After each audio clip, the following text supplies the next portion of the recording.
اعوذ باللہ من الشیطان الرجیم بسم اللہ الرحمن الرحیم یا ایہا الذین آمنوا، اے ایمان والو۔ قرآن پاک میں 89 مرتبہ یہ الفاظ آئے ہیں، یا ایہا الذین آمنوا، اے ایمان والو۔ یہ اللہ رب العزت کی طرف سے انتہائی پیار کا خطاب ہے کہ اے میرے وہ بندو جن سے میرا رشتہ ایمان قائم ہے۔ جیسے کوئی اپنے بیٹے کو یا بیٹی کو بٹا، بٹیا، بیٹا کہہ کے بلاتا ہے، اپنے رشتے کے اعتبار سے اسے مخاطب کرتا ہے، اسی طرح اللہ تعالیٰ نے یا ایہا الذین آمنو انتہائی پیار کا خطاب فرمایا ہے۔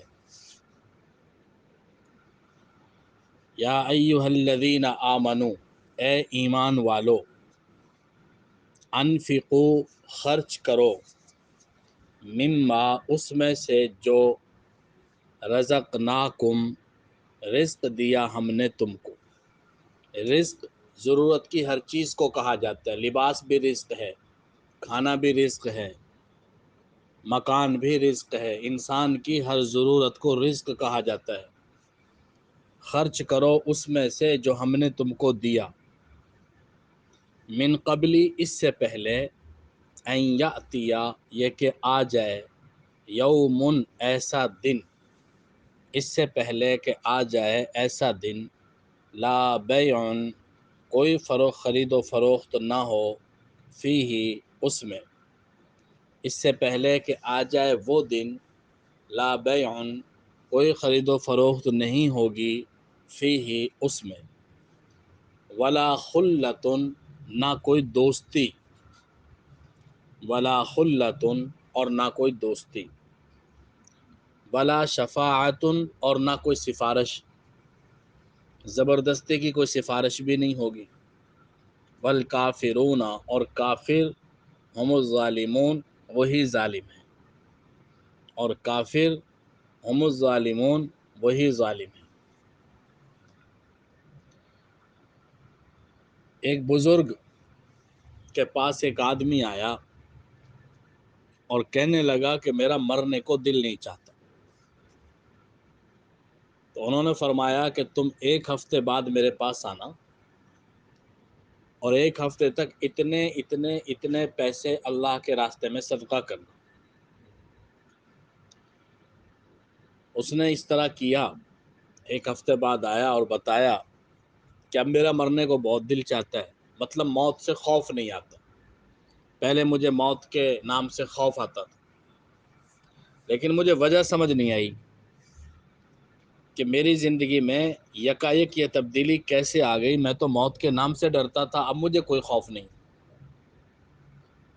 تو انہوں نے فرمایا کہ انسان کا دل وہاں لگتا ہے جہاں انسان کا سرمایہ ہوتا ہے،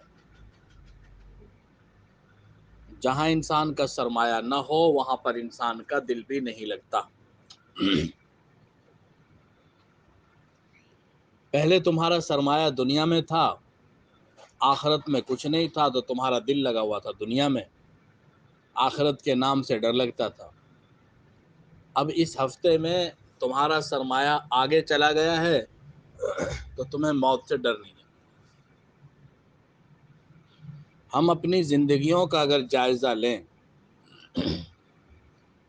کہ ہم اپنی ذات پر کیا خرچ کرتے ہیں اور اللہ کے راستے میں کیا خرچ کرتے ہیں، ہم اپنی دنیا کے لیے کیا کر رہے ہیں اور آخرت کے لیے کیا کر رہے ہیں۔ وقت گزر جائے گا اس انسان کا بھی جو لاکھوں روپیہ خرچ کرتا ہے، اور اس انسان کا بھی جو لاکھوں روپیہ اللہ کے راستے میں دیتا ہے۔ ایک وہ انسان ہے کہ جو ساری زندگی پیسہ جمع کرتا ہے اور آنے والوں کے لیے چھوڑ کر چلا جاتا ہے اور خود آخرت میں پھنس جاتا ہے۔ اور ایک وہ آدمی ہے کہ جو آخرت کے لیے کرتا ہے اور اس کی آخرت کی برکت سے اللہ اس کی نسلوں کی دنیا ویسے ہی بنا دیتا ہے۔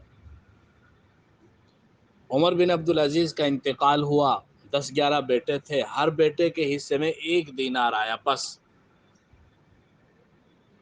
اور ہشام بن عبد الملک کا انتقال ہوا، اس کے بھی اتنے ہی بیٹے تھے، ہر بیٹے کے حصے میں 10 لاکھ درہم دینار آئے۔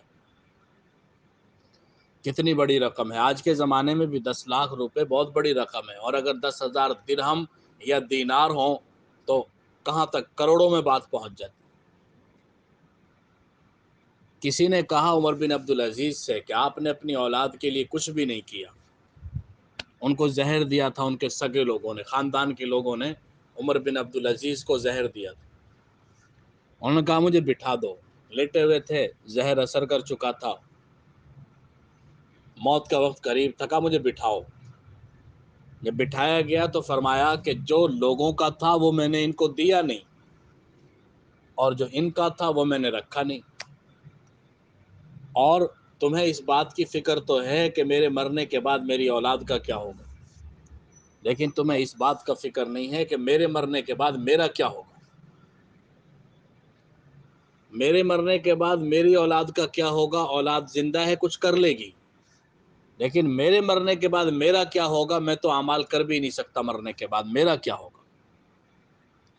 سوچ کا ایک رخ یہ ہے کہ انسان یہ سوچے کہ میرے مرنے کے بعد میری اولاد کا کیا ہوگا، اور سوچنے کا ایک رخ یہ ہے کہ میرے مرنے کے بعد میرا کیا ہوگا۔ میرے مرنے کے بعد میرا کیا ہوگا یہ ایک رخ ہے، میرے مرنے کے بعد میری اولاد کا کیا ہوگا یہ دوسرا رخ ہے۔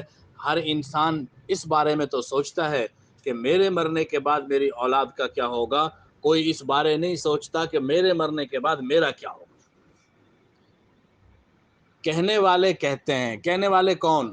حضرت ابوبکر صدیق رضی اللہ تعالیٰ عنہ کے پر پوتے، وہ فرمایا کرتے تھے کہ میں نے دیکھا کہ عمر بن عبدالعزیز کے بیٹوں نے ایک ایک وقت میں 10 لاکھ روپے صدقہ کیا، جن کا باپ کچھ بھی نہیں چھوڑ کے گیا تھا، اور ہشام بن عبد الملک کے بیٹوں کو میں نے، ان کی نسلوں کو میں نے بغداد کی گلیوں میں بھیک مانگتے ہوئے دیکھا۔